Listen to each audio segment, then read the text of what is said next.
Hey guys, I'm Chris Buck and a very warm welcome to Friday Fretworks, and this week we're taking a look at a Magnatone Troubadour 213 all the way from 1959. Odds on an amp you've never heard of, but if that is the case, I can near enough guarantee you are definitely missing out.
Now, I've got to admit that Magnatone is a name that I've only really become familiar with relatively recently, actually, as close as last year. Funnily enough, through an episode of That Pedal Show, which, if much like myself, you're a frequent viewer of, you may well have seen a brilliant episode they did at ATB Guitars in Cheltenham in the UK, a veritable Aladdin's cave of vintage instruments and amplifiers. Now, not that Dan and Mick's tone isn't always absolutely stellar, but for that episode, I thought it was especially good, and it was interesting to see that the two amplifiers that they were using, a Fender Tweed Deluxe 5V3 and a Magnatone, I'd never even heard of the latter. So started doing a little bit of digging and very quickly found out that, as one music publication put it, Magnatone's history has more twists than a chubby checker convention. Now, the amp I'm looking at in today's video is a Troubadour dating back to 1959, but before we get into any specifics, it's definitely going to be worth a quick look at the company's history. It's quite interesting. Now, the Magnatone story starts way back in the mid-1930s with one Delbert J. Dickinson, who, until this point, was a machinist in a radio factory. And when Delbert's daughter Belva expressed interest in learning guitar, needless to say, she needed a guitar, a lap steel in this case, and an amplifier. Delbert, ever practical, you can actually find several patent applications in his name dating back to the mid-1930s, including one for an electric guitar pickup in 1938, decided instead of buying an expensive Rickenbacker or National, just to build them for her.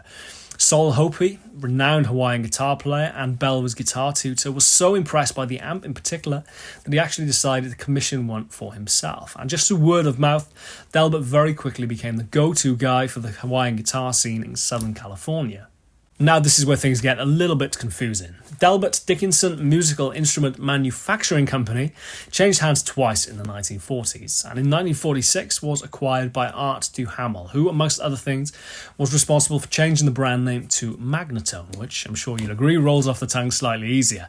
Fast forward to 1955, and intent on chasing down the success of Fender and Gibson, its major competitors, Magnatone decided to employ Paul Bigsby, a name you may well recognise, to design a line of Spanish-style electric guitars. Fast forward to 1957, and again amid a few different ownership changes, Magnatone introduced the Custom 200 series of amplifiers aimed at the professional musician, and this is where today's Troubadour 213 comes in. What really set the 200 series apart were their incredible vibrato circuits, which for many are still considered to be the effects benchmark.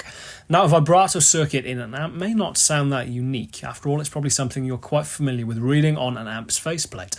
After all, Fender had been advertising it in their amps since as early as 1955. However, for undoubtedly the many brilliant things that Leo Fender did for the world of guitars, clarification on the difference between tremolo and vibrato sadly wasn't one of them. Put simply, tremolo is an up and down variation in volume, much as you would expect in a Fender amplifier, but is commonly mislabeled as vibrato, whereas vibrato is an up and down variation in pitch, much as you would expect from a Stratocaster's tremolo arm. Anyway, never mind, you get the point. Ultimately, Troubadour 213 is without a shadow of a doubt one of the best sounding vintage amps I've ever played. There's a purity and a clarity and depth to every single note.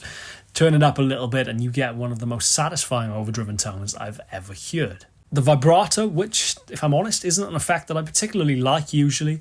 It's very usable and it's actually very musical, even at its most extreme settings. It never gets kind of too seasicky, and it's interesting to see that a mid-50s Fender Tweed Deluxe, which is actually very similar in its topology and its sound to this amp, will set you back roughly in the region of about £5,000, whereas a Troubadour of a similar age or similar vintage, you're going to be looking at between £800 and £1,200 depending on condition. If you ever get a chance to try one or even actually purchase one, I implore you to give it a go. It really is magical.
Despite the company's huge success with the student market, it never really made the splash that it probably should have in the world of musicians. Sadly, it's only a very small pool of names that are frequently associated with the brand in this era.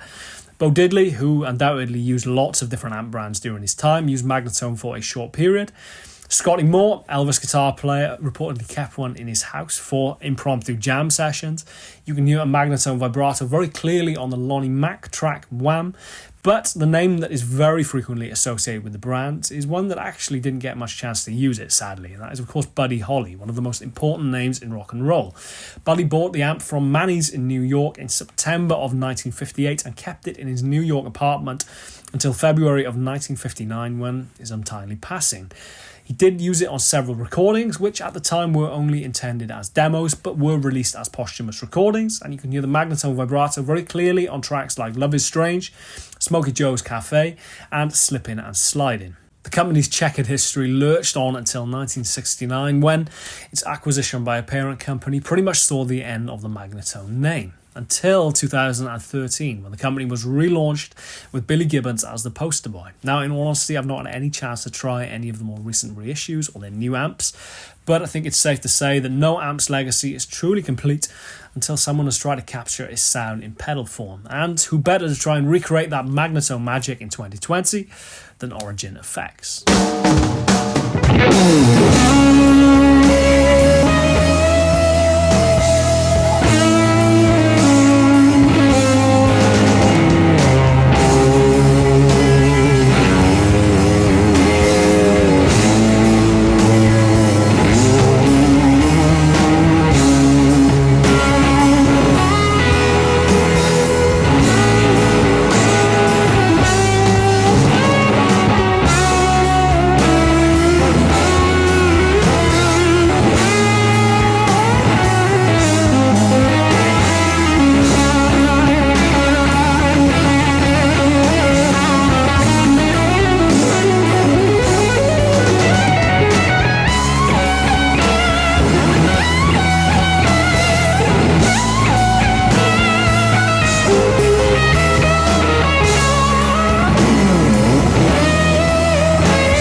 case you hadn't guessed, the Magma 57 is very much Origin's attempt at recreating that Magnatone sound, but in pedal form. And if you're familiar with their groundbreaking Revival drive, you'll know that they do have a bit of a knack for this kind of thing. Having spent a bit of time with both the amp and the pedal in the last week, true to say that the Magma 57 is absolutely no exception, and the similarities really are incredibly impressive. There is more gain available in the pedal than the amp, and that last clip you saw was with the gain near enough maxed out. But if you back the gain off to around noon, you get that beautifully touch-responsive sound that I very much associate with the Magnatone.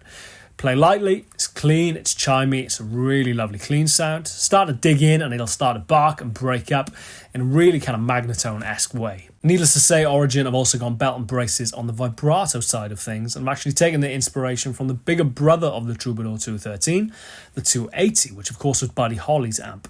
They've added in two alternative phasing options, so in the middle position you get that classic Magnatone vibrato.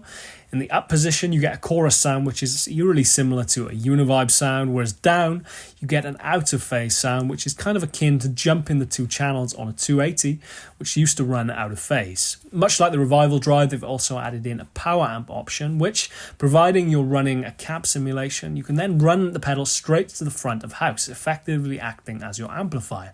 For this last clip, that's exactly what I'm doing. So for the first couple of chords, you're going to be hearing dry straight into a cab sim within Guitar Rig 5.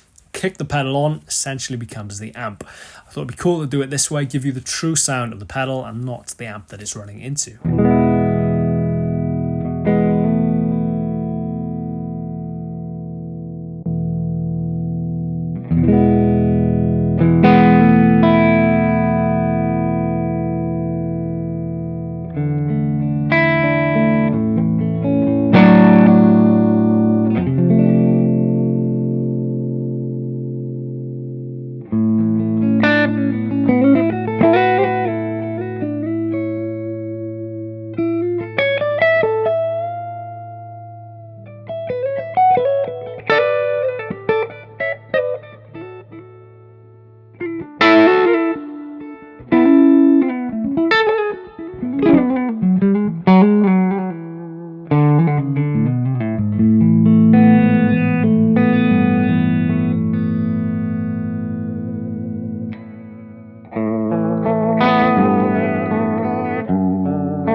And there you have it.